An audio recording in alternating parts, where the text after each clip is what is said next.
They called themselves contractors. Not soldiers, not mercenaries. They worked in the shadows of the world's biggest wars, earning fortunes in places where governments feared accountability. For nearly a decade, Blackwater stood at the heart of a new military frontier, one where war could be outsourced, privatized, and sold like any other service. This is the story of how a small training facility in North Carolina became a billion-dollar empire, and how its rise changed the very meaning of modern warfare.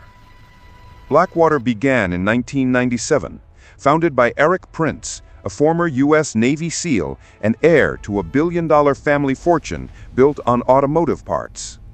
Prince envisioned a company that could train elite military and law enforcement personnel, efficiently, privately, and without bureaucratic interference. He purchased more than 6,000 acres of swampy land in Moyock, North Carolina, building what would become one of the largest private military training centers in the world. It featured firing ranges, mock urban environments, and even a man-made ship for maritime security drills. For the first few years, Blackwater operated quietly, training police departments, special forces, and even some foreign allies. But the turning point came on September 11, 2001. After the attacks, the U.S. launched the global war on terror. Suddenly, the Pentagon, the CIA, and the State Department needed more boots on the ground, and fast.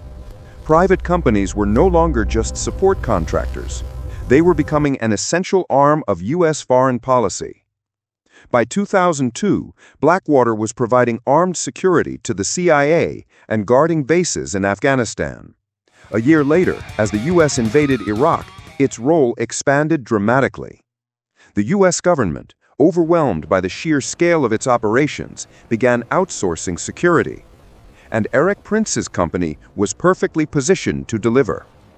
In 2003, Blackwater received a $27 million contract to protect the Coalition Provisional Authority in Iraq, essentially the temporary government running the country after Saddam Hussein's fall. Their contractors, mostly ex-soldiers and special forces veterans, were tasked with defending American diplomats and convoys in some of the most volatile environments on Earth. Unlike regular soldiers, these men didn't wear military uniforms or fall under the Uniform Code of Military Justice. They operated under private contracts, often beyond the reach of both Iraqi and American law. For Blackwater, it was the beginning of a gold rush. Within 2 years, its revenues exceeded $500 million. But war is never predictable, especially when profit and firepower meet. On March 31, 2004, 4 Blackwater contractors were escorting supplies through Fallujah, a city that had become a center of resistance. Their convoy was ambushed. All 4 were killed, their bodies mutilated and hung from a bridge over the Euphrates River. The images spread across the world, and within days, U.S. Marines launched a massive assault on Fallujah. The attack killed hundreds of insurgents along with Iraqi civilians. This inflamed anti-American sentiment. That moment marked a turning point. Private contractors were no longer operating in the background. Their actions were shaping the course of the war itself. Despite public outrage, the demand for private security only grew. By 2005, there were estimated 100,000 private contractors working in Iraq, roughly equal to the number of U.S. troops. Of those, thousands were armed personnel working for firms like Blackwater, DynCorp, and Triple Canopy. Blackwater's advantage was its speed and independence. When the military faced delays, Blackwater could deploy men and equipment almost overnight. The company even built its own air wing, Blackwater Aviation, with helicopters and surveillance planes capable of operating in combat zones.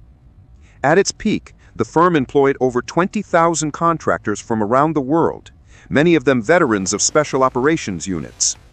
They guarded U.S. ambassadors, CIA officers, and reconstruction projects.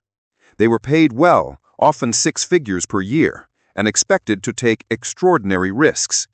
But their growing role also raised troubling questions. If war could be outsourced, who would be held responsible when things went wrong? On September 16, 2007, a Blackwater security convoy entered Nisour Square, a crowded traffic circle in central Baghdad.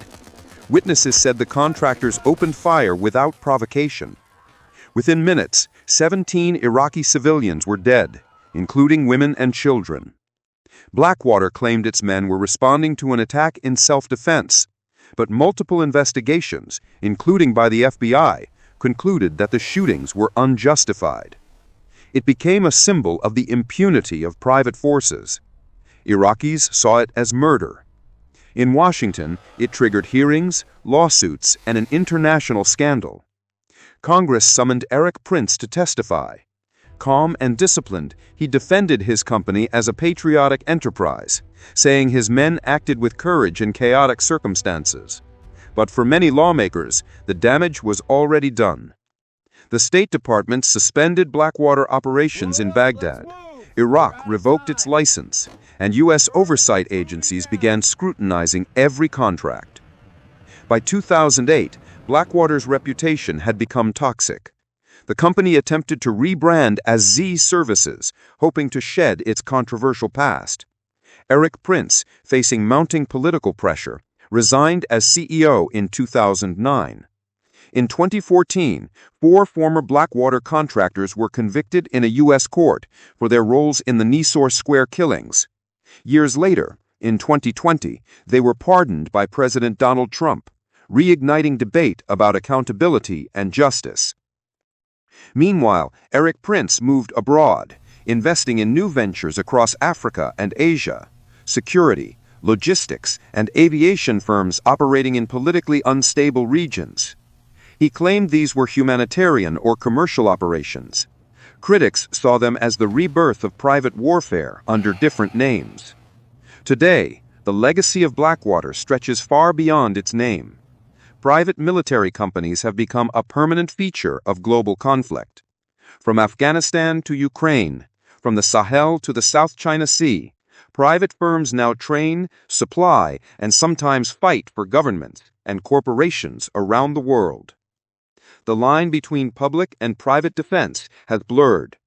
Modern wars are fought not only by nations, but by businesses, legally registered, profit-driven entities with global reach. Blackwater wasn't the first, and it won't be the last. Its story represents a shift in how power operates, from state control to corporate command.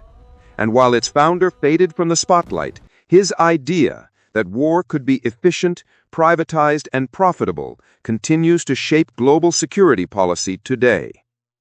Eric Prince once said, "We built the capabilities governments couldn't or wouldn't." He saw Blackwater as innovation. Others saw it as the erosion of accountability. 2 decades later, the debate remains unresolved. Should war ever be a business, or has the outsourcing of violence become an inevitable part of the modern world? One thing is certain: Blackwater changed the rules, and the wars that followed were never the same again.